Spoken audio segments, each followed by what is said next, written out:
Ooh, welcome to Ole Walls House. It's me. It's your man. It's your main man. It's Ole Walls, and I am keeping up the schedule. We are back again, ladies and gentlemen. I'm not missing shit. We're back. We're doing it live. Not live, recorded, but we're doing it. We're not missing a week. So I just want to start off and say thank you. Appreciate the support, appreciate the watches, the listens as always. So thank you guys. As always, if you could, please comment, subscribe, rate, review, share the show, do all that you can. Got a fun show coming. Going to talk some NFL and some crazy weekend of college football. We got baseball playoffs going. I should have Ethan E Sexton coming your way shortly, unless something wildly changes on our schedules, but we should be good to go there.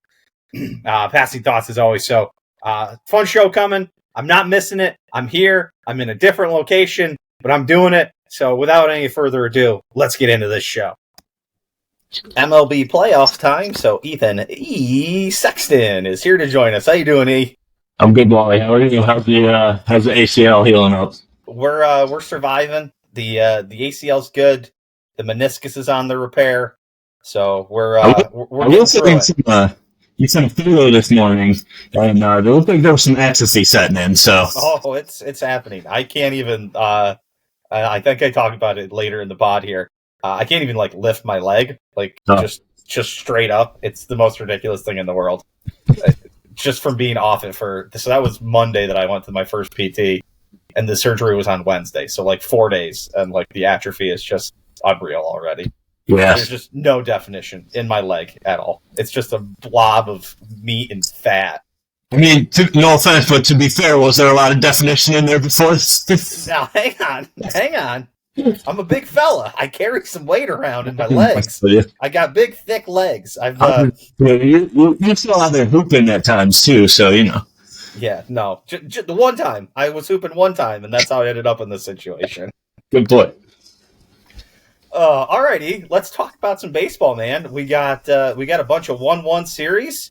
All switching locales here. We're going to the lower seeded teams, all in a good position. All stole one from the top seeds.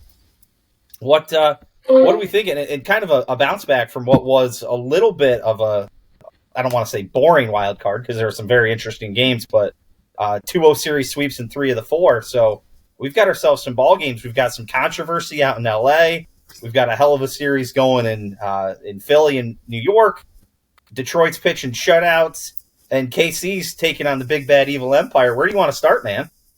Wherever you want, man. I mean, the wild card series, it was pretty fun. Playoffs sort of kicked off last Monday when you had that make-up doubleheader between the Mets and the Braves, with neither team knowing if they were going to make it into the playoffs, alongside with the Diamondbacks, who just had to watch and see what happens. Obviously, the Braves and the Mets both end up getting in. The Braves swept aside by the Padres. Kind of kudos to the Braves, because they had so many injuries to so many star-level players this year that good on them for even making the playoffs, honestly. I'm kind of glad they're not in the playoffs, because I think they still would have been a threat even with all the injuries in short series. So they should be back healthy next year and be competing for the AL East and back in the playoff and all that good stuff. The Mets, they come in, take down the Brewers in pretty exciting fashion, really, with Pete Alonso in Game 3 hitting that home run to give them the lead off the Brewers closer, Devin Williams, who had been, he'd been hurt for a lot of the season, but he came back, and he's been one of the best closers in baseball when he's healthy. So the Mets are kind of the team that come into the playoffs with the most amount of juice. The Mets and the Tigers, I would say, kind of the two teams were playing extremely hot coming into the playoffs. Detroit didn't even think they were going to make the playoffs. They traded Jack Flaherty to the Dodgers at the deadline, because they were like, we're not going to make the playoffs. And then they get red hot, make the playoffs, take down the Astros, which was extremely impressive because of the Astros' run and success in postseason, getting to the AL championship however many years in a row it was.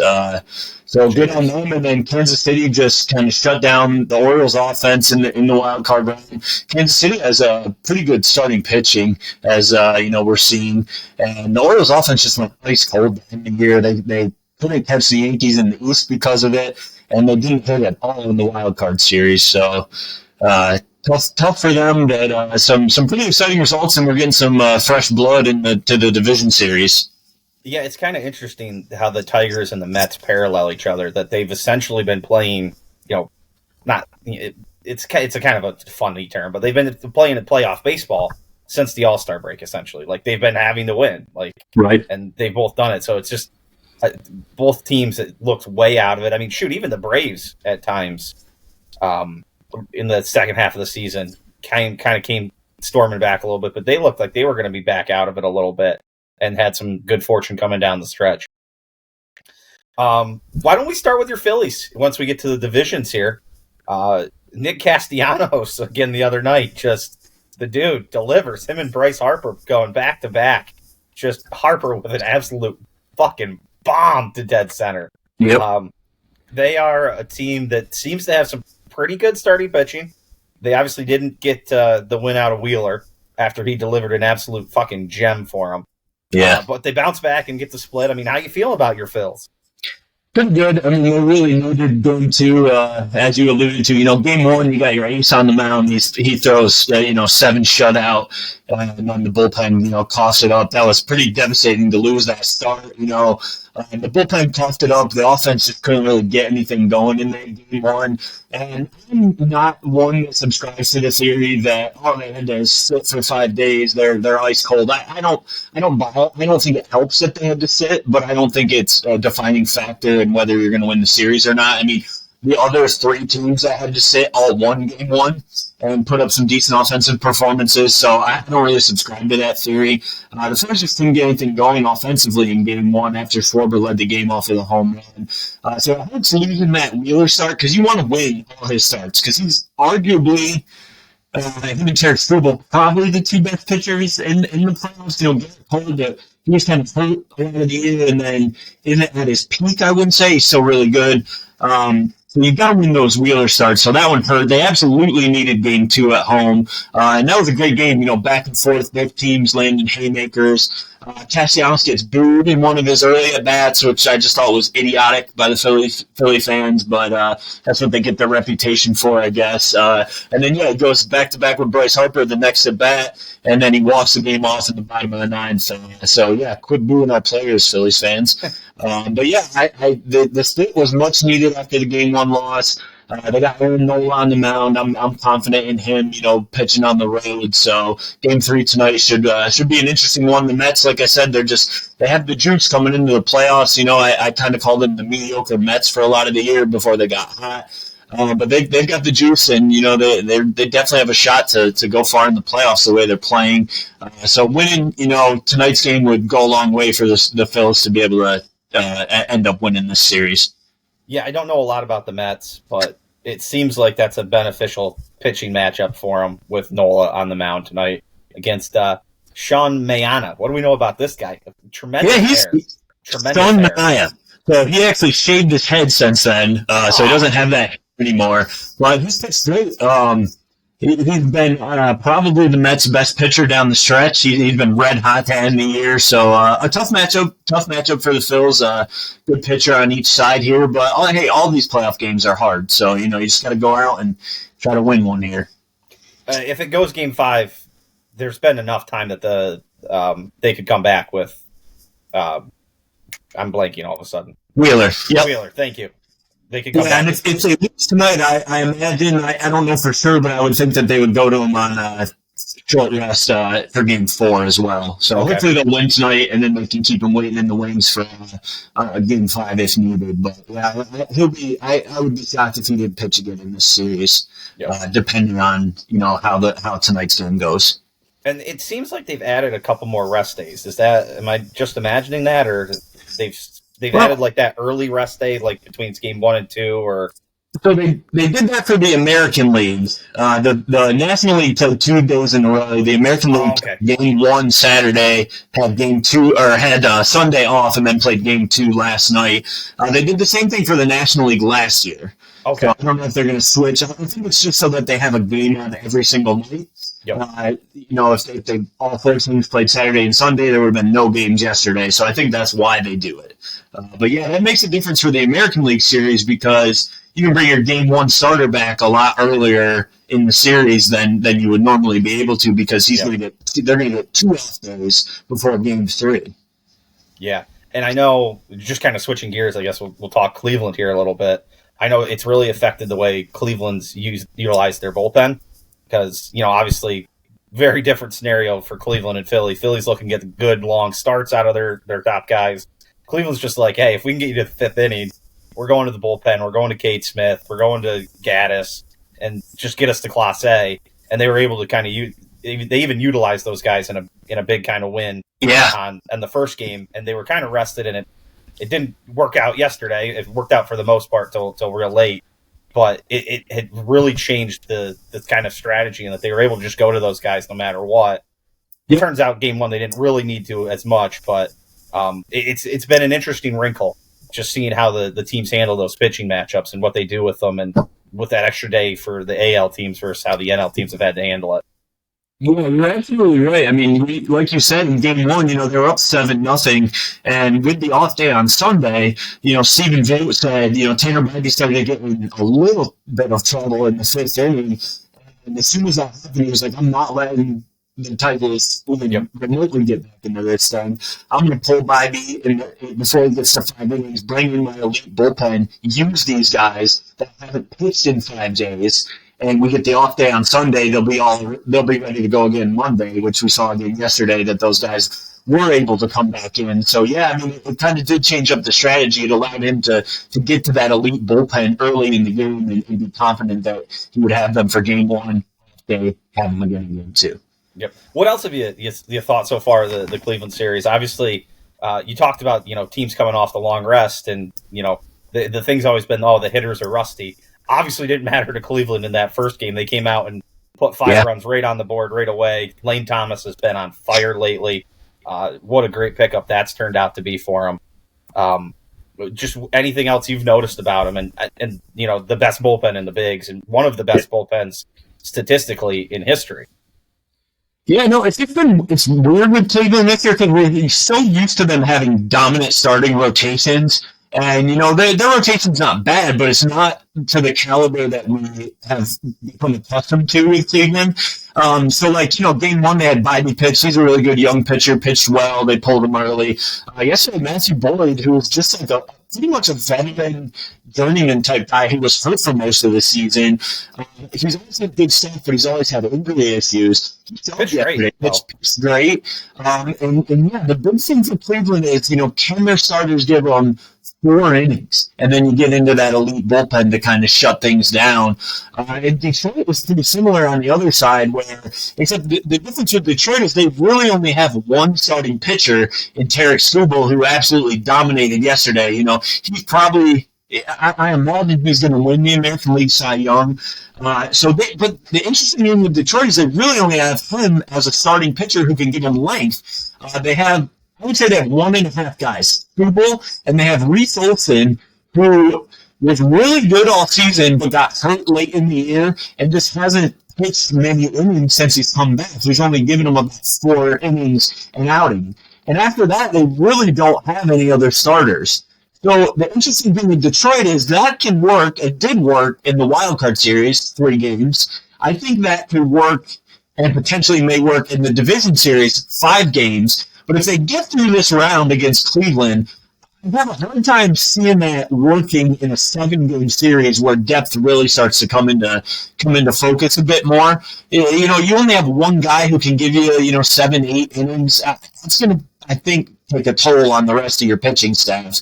And it's really hard to do this kind of chaotic opener bullpen game, for multiple games in a series like that. So, but both teams are kind of similar. They want to get a couple innings from their starters, give them to these bullpens, and scratch by with enough offense to score some runs and take down the win. Yeah, it's very interesting that they kind of go with the opener. I think I read a stat one time that a lot of, I forget what the percentage, but it's a large percentage of the runs are scored in the first and second inning. So it's an interesting theory. Hey, get a guy out there you think can get a couple innings, kind of keep him at bay, And I know it's kind of been Cleveland's theory is get out early and let the bullpen do the work. If you can score a couple runs in the first, second, third, fourth inning and get up and give your bullpen something to work with, it really goes a long way. And I mean, Cade Smith has been awesome so far in these 2 games. I think he's faced eight batters, retired every one of them. I think he struck out 5 of them. Yeah. 6'5", dude is long as shit and just brings the heat. Just a revelation for them this year as a rookie. I think he's 24, 25 years old. So, yeah, it's all bullpen for Cleveland if they can just get there and just find enough bats along the way. And hopefully Lane Thomas stays hot. If Jose can get a little something going, he didn't have a good game yesterday, but I mean, that Scooble kid was just throwing a gem. And they had him a couple times in the 5th and 6th inning. They had a couple runners on, and he just got perfect ground balls that walked right into double plays and got himself out of a jam and really, really was beautiful. Just a beautiful outing from him. So hopefully you're right that there's not enough starting pitching for them the rest of the way, that Cleveland can get on them and get a win in Game 3 and, kind of flip the script here back and put the pressure back on them. Yep, absolutely. It's I mean, all these series are really on a nice edge, so it's been pretty fun to watch so far. Yeah, so what's going on in San Diego and LA? I mean, we had some controversy the other night. We had fans throwing balls at the outfielders for San Diego. I believe the Dodgers manager was upset about a ball being thrown at the dugout. Just fill us in. What's been going on? Yeah, I mean, it's fun because this has been a really good rivalry the last few years because these have been 2 really good teams with a lot of star players, and we kind of saw that boil over, with the fans the other night. The interesting thing is, like, trying to think of a way to put this, like, okay, if you were in a restaurant and they were filming, like, Real Housewives, one of those Real Housewives shows, okay? I don't know any other ways on this show. This might be a bit of a stretch, but I'm going to go with it, okay? If 2 women are in a restaurant arguing that are on that show, they're filming the show, they're bickering, whatever, you don't get involved, right? As a spectator, you're not going to get involved. So I would recommend the same thing to the fans in both of these stadiums. Let the teams battle this out on the field and take care of it themselves. That's what they're supposed to do, right? It's like a boxing match, or a UFC fight. Like the fans don't come in and defend their fighter that they like to back. You know what I mean?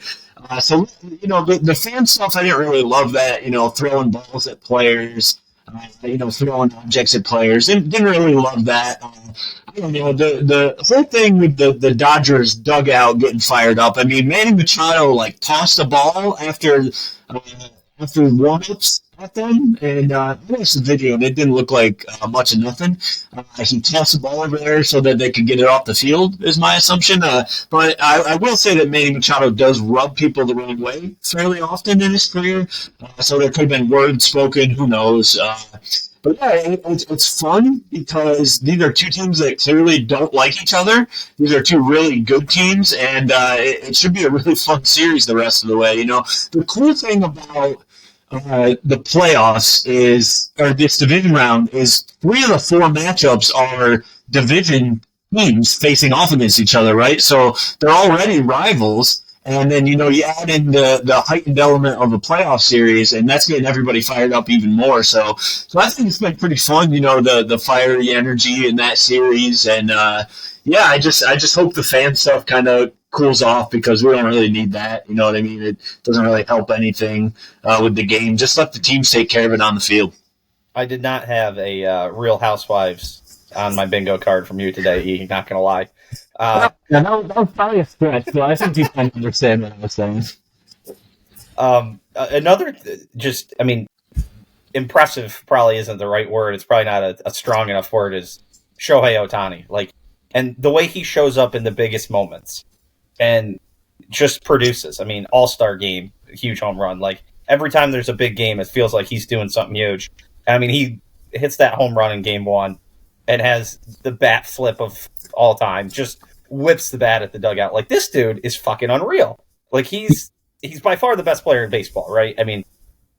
Yeah, is he the best player in history? That's going to be the question, right? He's clearly the best player in the league right now. And there are tons of superstars in this league right now. You know, and he's not even pitching this year. Exactly. And, you know, like Aaron Judge, Bobby Witt Jr., Bryce Harper, you know, like Jose Ramirez, the most underrated superstar in the game. There's tons of great players, great young players in the league right now. But what Ohtani is doing, we've just never seen it before. We've never seen a 50 home run, 50 stolen base season before.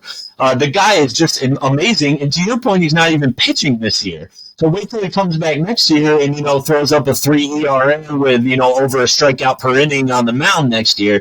It's just something we've never seen before. You know, like Babe Ruth was doing this, but Babe Ruth was doing this at a time when the competition wasn't this high, you know, and Ohtani's just doing this to a whole other level. So he's clearly the best player in baseball, in an elite crop of players. And the question's going to be, can he stay healthy?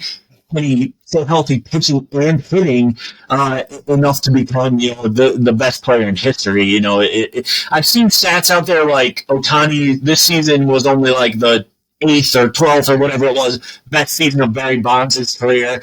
But I think what we have to factor into is, one, was Barry Bonds on juice potentially. I mean, Barry Bonds was elite no matter what. Doesn't matter. I think everybody was on juice, so I've never been a big fan of that argument. Bonds was an absolute stud regardless. Okay, but Ohtani's doing this thing, unless we find out something someday.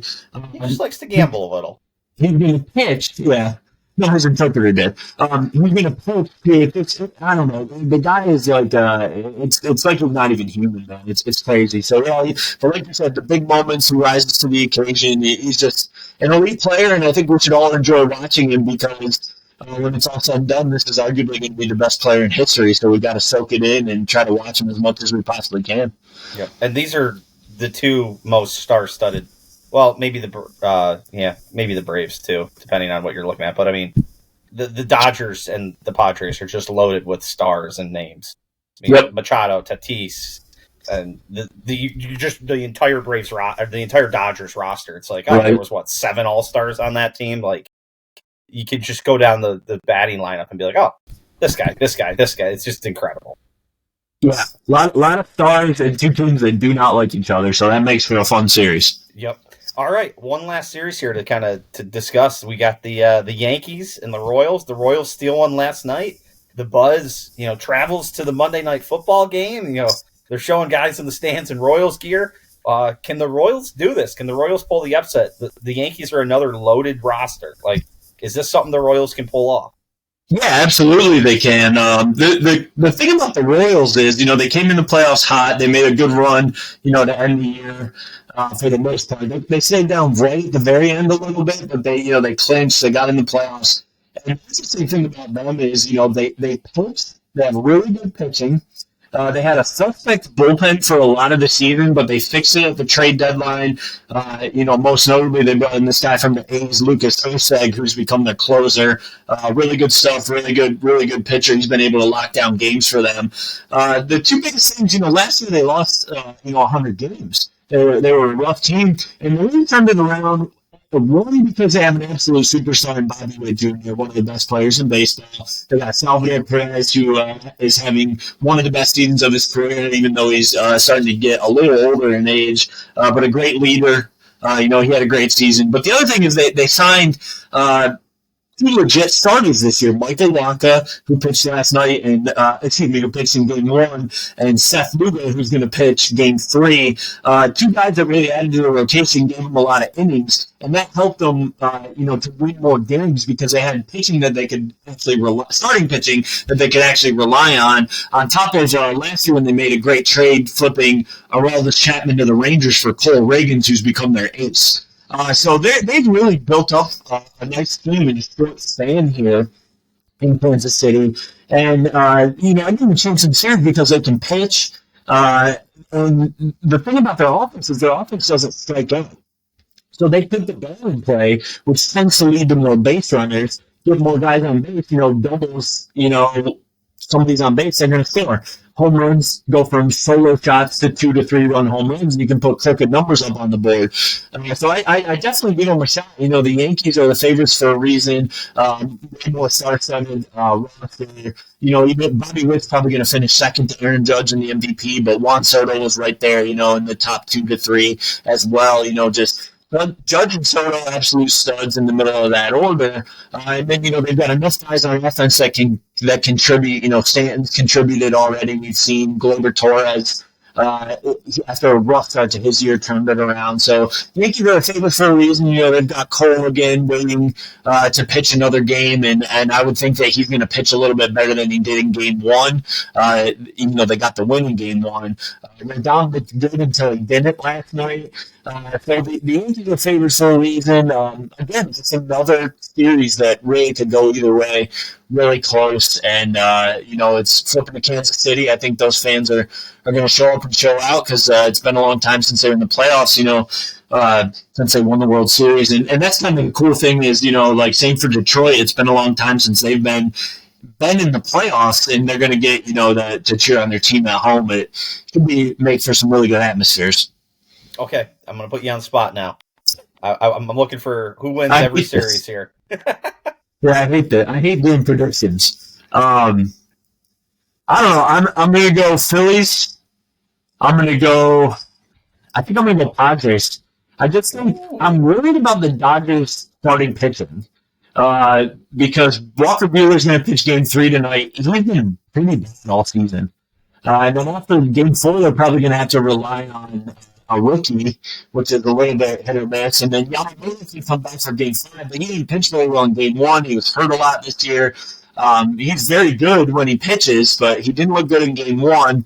And I'm just not sure that I think, I'm walking a little because the Padres lost Jan Musgrove, which is going to have an effect. But I still think they have better starting pitching depth than the Dodgers do right now.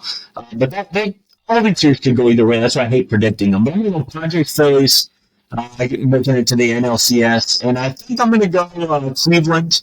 I like Cleveland. I think they can do a little more. They have a little more starting pitching. I think that's going to matter at some point.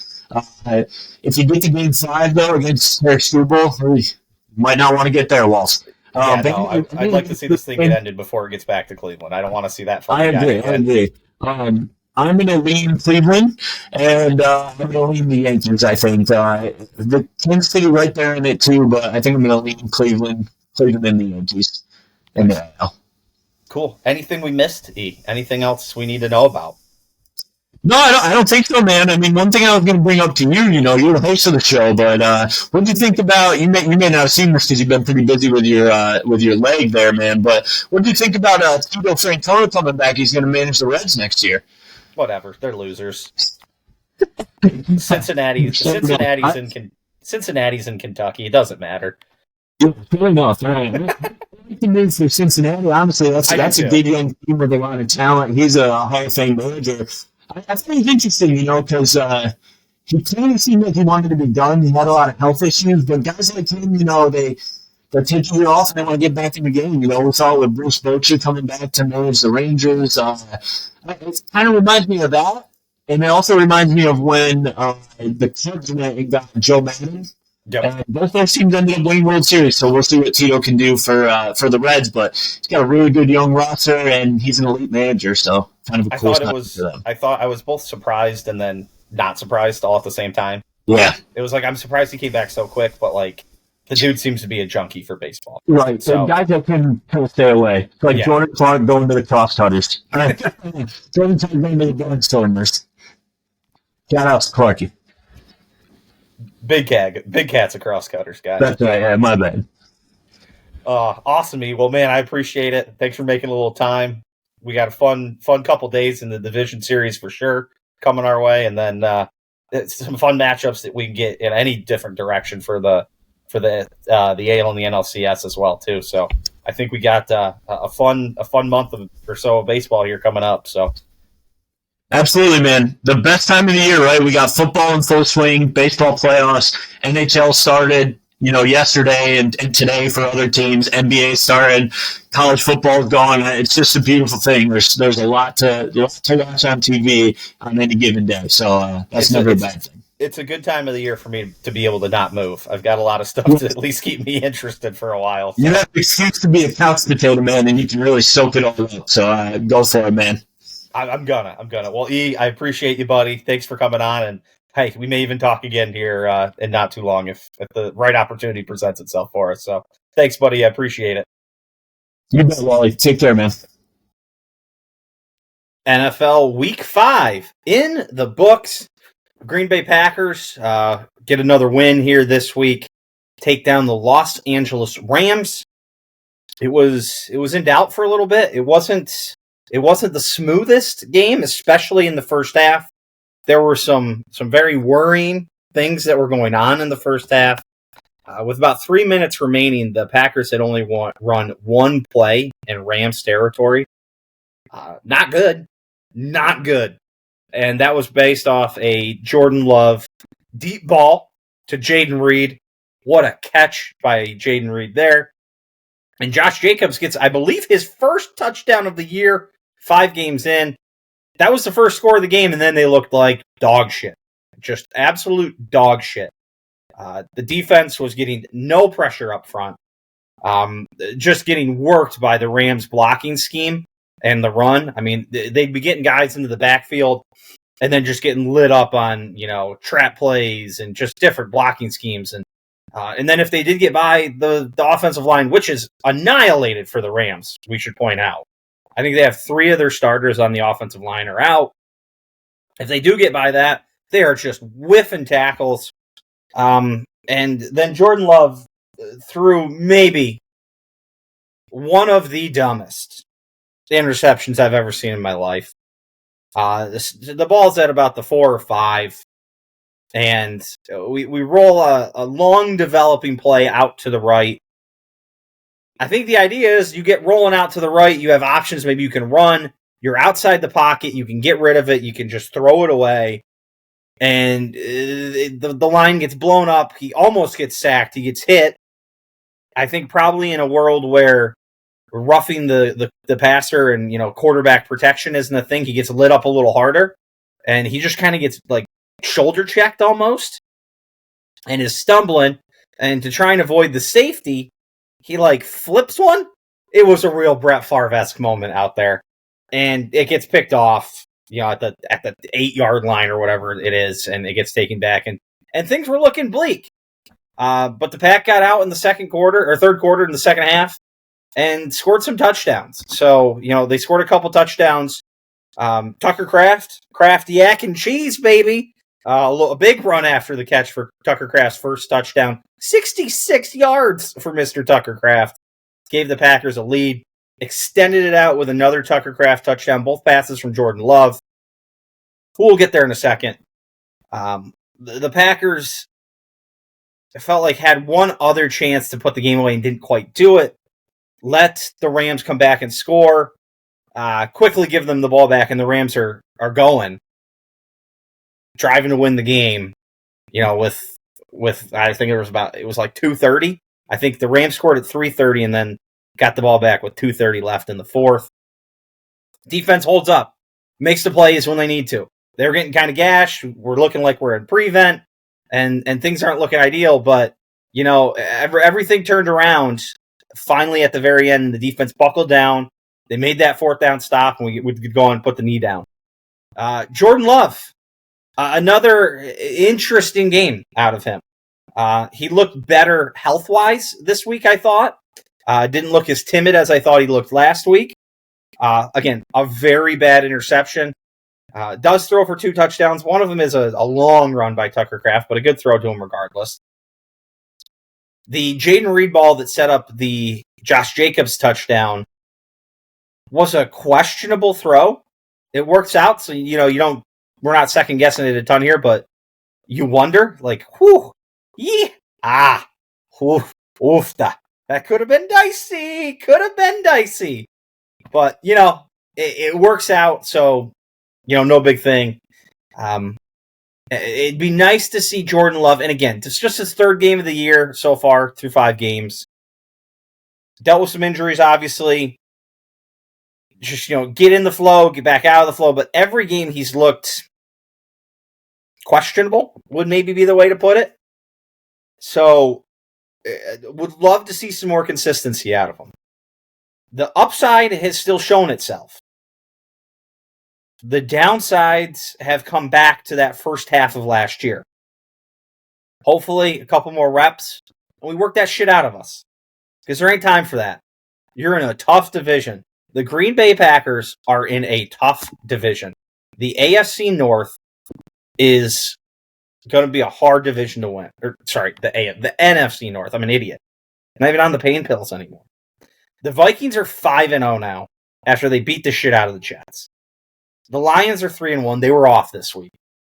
The Bears have won a couple in a row now and are 3-2.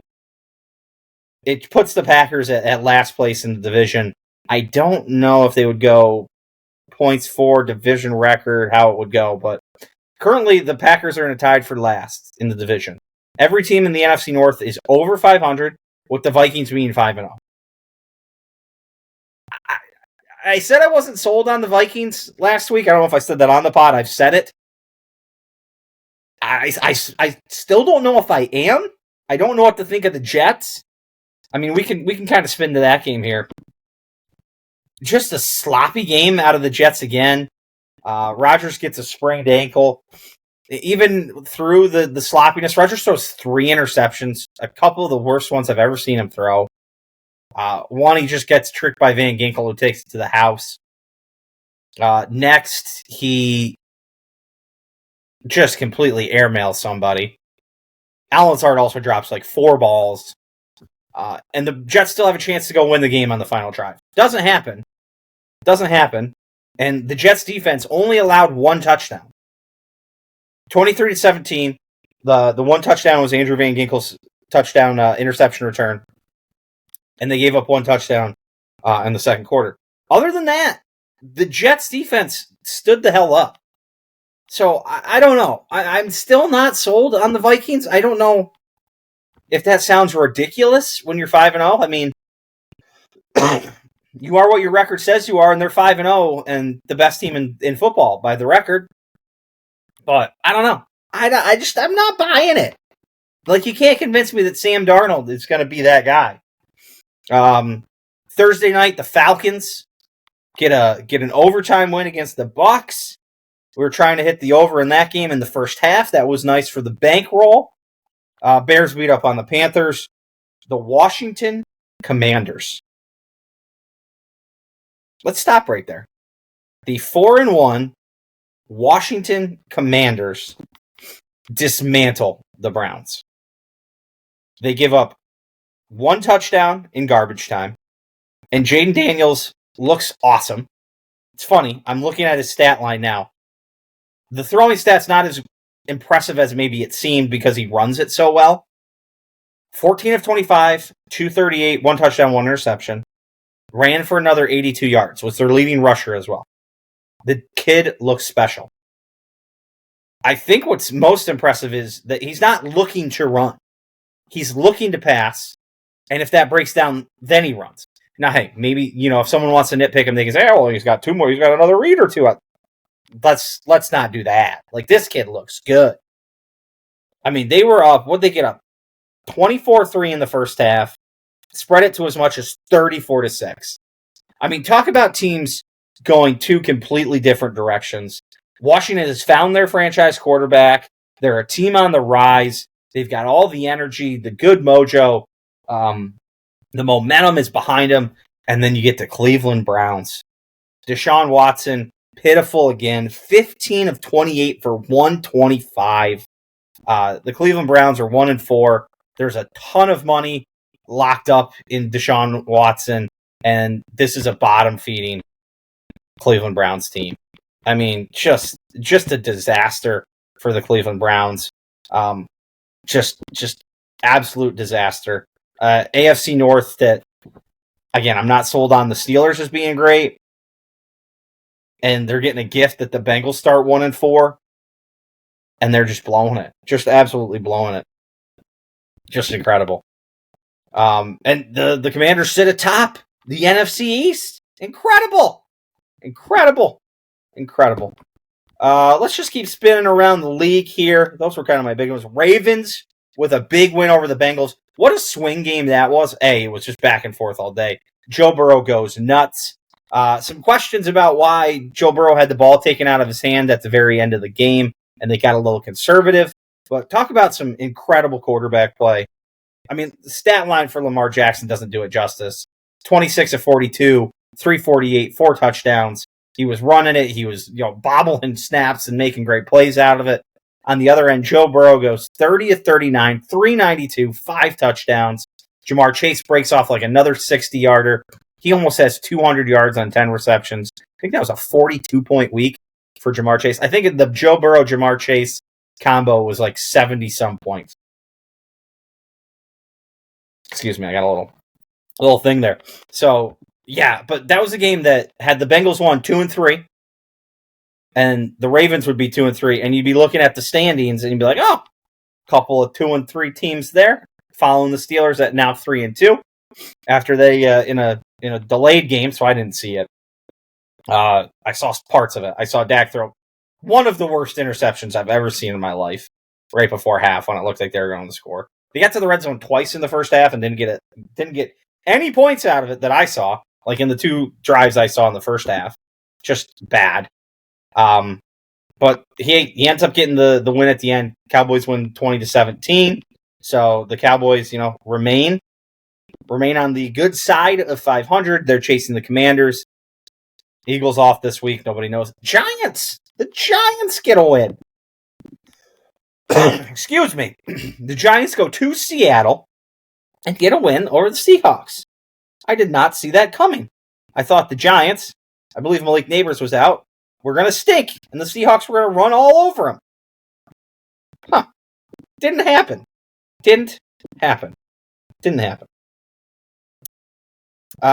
Elsewhere, another interesting one. The Denver Broncos have won 3 games in a row. They now sit at 3-2 after they take down the Raiders. The Chiefs are undefeated in that division, and I would assume win their division, the AFC West. But the Broncos sit ahead of the Raiders and the Chargers now. Just something to keep our eye on. Haven't seen a lot of those games, but it's something we might need to start paying a little more attention to. They're going to be in that late afternoon window a lot with where they are geographically. Something to keep an eye on. Patriots Dolphins, shit show award of the year. If there's a sloppier, dumber game than that one, I don't want to see it. Only 6 games in the early window on Red Zone this week, and the Packers weren't playing. I saw way more of that game than I ever fucking needed to in my life. Ha! Oof! Ha! Holy shit. The Jags did everything they possibly could to lose the game against the Colts and not get their first win. Had them -3. They tried to absolutely fuck me. They were unsuccessful, though. So that's good for me. What else we missed? Cardinals come back. I'm watching the Packer game. I'm not watching Red Zone. The Cardinals end up scoring 14 unanswered in the second half to beat the San Francisco 49ers. 49ers in a little bit of a weird way. Obviously no CMC, but the 49ers now 3rd in the division in the NFC West. Seahawks at 3-2. God, would that have been a big game for the Seahawks to win? I know we're talking week 5 games. I'm saying big game to win. But, I mean, to go to 4-1, to get a couple games out ahead of the 49ers and the Cardinals, could have been nice. I think they let a golden opportunity go there. The 49ers are in a weird little way. I'll tell you who's probably in a weird little way. Oh, the Bears beat the Panthers. Panthers still suck. We're there. Oh, and Terrion Arnold from Monday night last week. I think he has 8 penalties on himself. He had 3 penalties on Monday Night Football. Dude was just holding every chance he got. Every chance. Okay, where was it? Okay. Weird way. The Buffalo Bills coaching staff Ay caramba. What are you doing? They get the ball kicked to them on their own goal line, damn near. There's 40 seconds left in the game. Kicker's legs are as good as ever.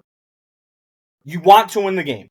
I don't want you to be like, oh, we're just going to take 3 knees. Like, you want to still advance the ball. You got to get the clock running a little bit at some point. Like, if you don't start, if that first pass play isn't a catch, your second play has to get the clock running. And then if you can get a couple yards out of it and go do something, go for it. But to go deep, well, the first one wasn't deep, but then to go deep on the next 2 plays and not run off much time, then have to kick it from your own end zone in the shadow of your goalposts where the punter lines up, almost standing out of bounds, out of the end zone, and then to kick it, and I don't even know if it got across the other side of the 50. Then the Texans get 1 play and win the game. After the Bills had worked themselves back into that game, after falling down 17-3 in the first half.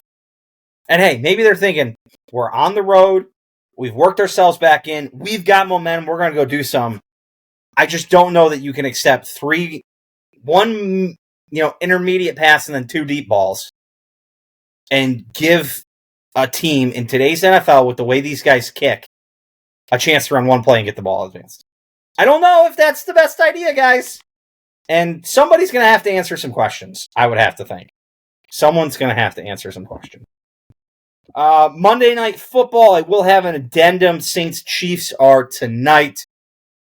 Let's just spin to next week. Thursday night, we should get a good one. Seahawks-49ers. Bears-Jags.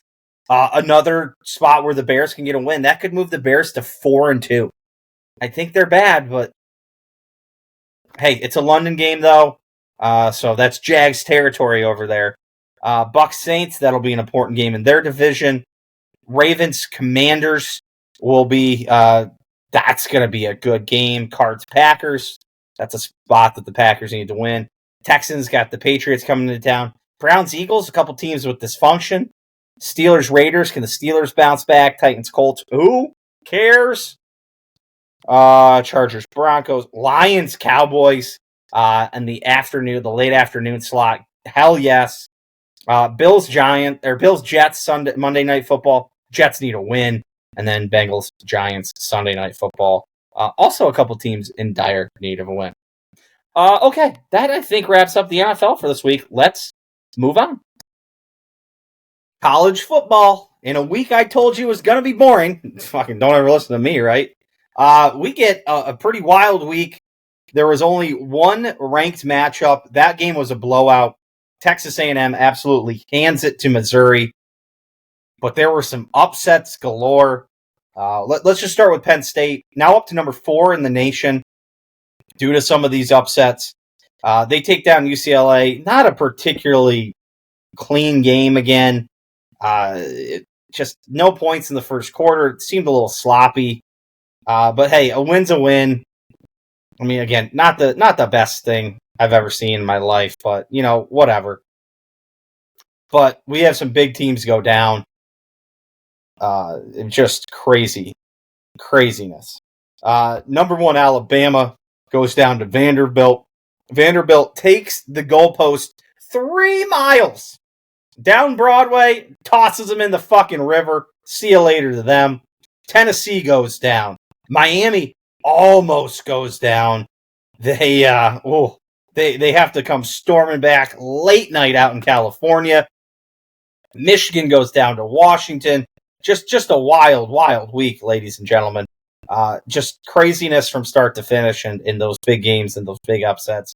Arkansas takes down Tennessee. Just nutty. Just a nutty week. Meanwhile, Ohio State pounds, Ole Miss pounds, Georgia pounds Auburn. Indiana now up to 18th in the country due to some losses and things of that nature. So just a wild week, and we got a wild week ahead of us. This is the week with all the good matchups. We got Texas and Oklahoma. We got Penn State at USC. USC also loses. They now fall out of the top 25. We have Florida, Tennessee. We have Ole Miss, LSU. Ohio State and Oregon. That's 2 and 3 in the country Saturday night. that place is going to be bumping. College football is going to be a fun weekend. Looking forward to it. Utah and Arizona State kick us off. Clemson working their way back up the ACC rankings as well. They go to Wake Forest. Man, fun week ahead of us. I'm going to keep the college football kind of short. We got a lot of other stuff here to cover. So, fun weekend of college football. Time for some passing thoughts. Okay. I'm post-surgery here. Obviously, that's why I'm in a different spot. Wild experience. About 5 days out now. Feeling pretty good now. Had my first PT today. That felt good. Get a little movement. It's funny. I was doing PT for my knee earlier in the year when I had originally completely torn my ACL and meniscus before we knew the total extent of the damage, and realized that surgery was what we were going to have to do. So I was doing PT, and just a wild experience and how different my PT was from the last time I went. When I'm doing, the ladder drills, and I'm doing leg presses and these standing to sits on one leg on my bad knee and all this stuff. And this week I'm sliding my heel back so that my leg bends, 30 degrees. I'm, just lifting my leg up, and I can't even lift it up because my quad's so shot. And, the PT's helping me up. Just a wild turnaround from the last time I was in there. I'll tell you what fucks you up is fucking surgery, man. So Wednesday surgery. Wednesday I'm so fucked up still. I'm sick from the anesthesia. I'm taking oxycodone, so that's making me sick. I took a piss that day, I think, when I got home, and it was the most horrid smelling piss I've ever smelled in my life. Just absolutely disgusting. One of the worst smells I've ever seen. Day 2, the pain starts to set in. I'm taking the oxy to get on it to kind of clear that up. That stuff's terrible for you. It backs you up. Took me I think I didn't shit till Saturday night at 9:30. I had to get one of those toilet seat extenders so I could shit easier. And you're trying to get your leg out of the way. What a fucking disaster that is. Oh. And just the nausea of post-surgery. And I don't do great in cars if I'm not in the front seat or driving.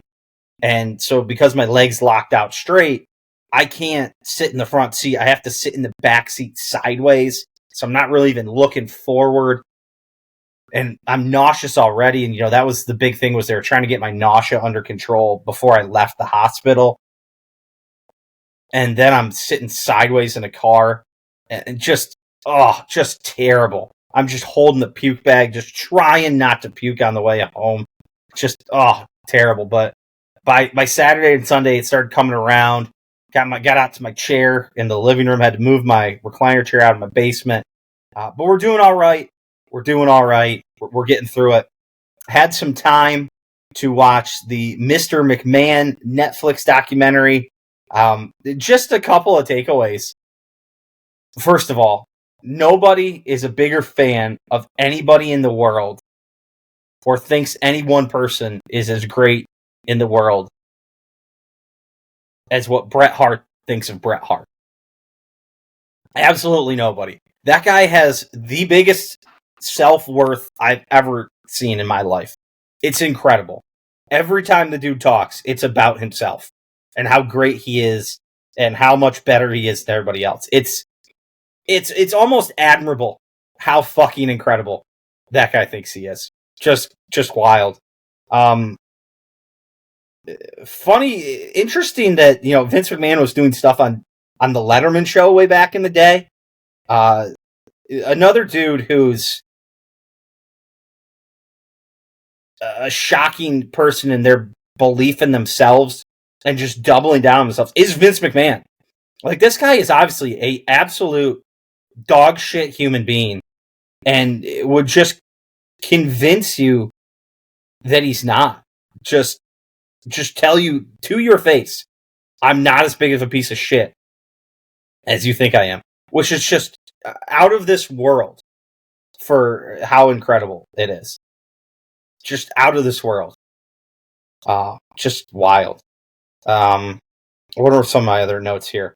Oh, this might have been my favorite part, was that the U.S. Justice Department was prosecuting Vince McMahon in the 90s for they wanted to get him on distributing steroids and telling his wrestlers to take steroids.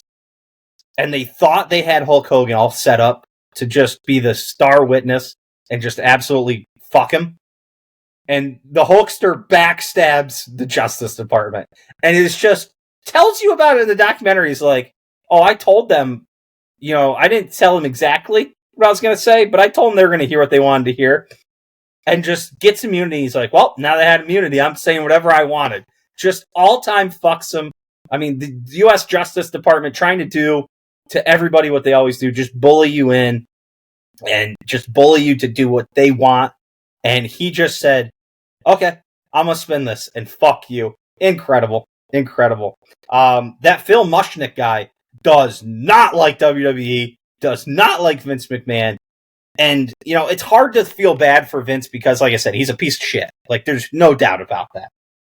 The greatest, one of the greatest businessmen in wrestling minds ever. Obviously, maybe, got a little away from it in his later years. But, I don't really feel bad for him that this Mushnick guy had it out for him. But, Jesus, it's a real beta attitude and energy out of Phil Mushnick. The only other couple big takeaways I have is that Shane McMahon does not like his father. Shane McMahon does not like Vince. They do not have a good relationship. I mean, there's stories about Vince handing Shane a knife and saying, if you ever want to do this, you have to kill me. Just wild. And I also can't believe Vince McMahon did this. Obviously, he stopped and didn't do the last couple interviews after the most recent sex allegations with trafficking allegations came out and kind of stepped away then. But, to have all that shit out there, and there was plenty of shit on him and other sexual assault allegations and shit like that. And he just was like, I'll just go up there and fucking, I don't know, maybe he's telling the truth. I doubt it, but maybe he is.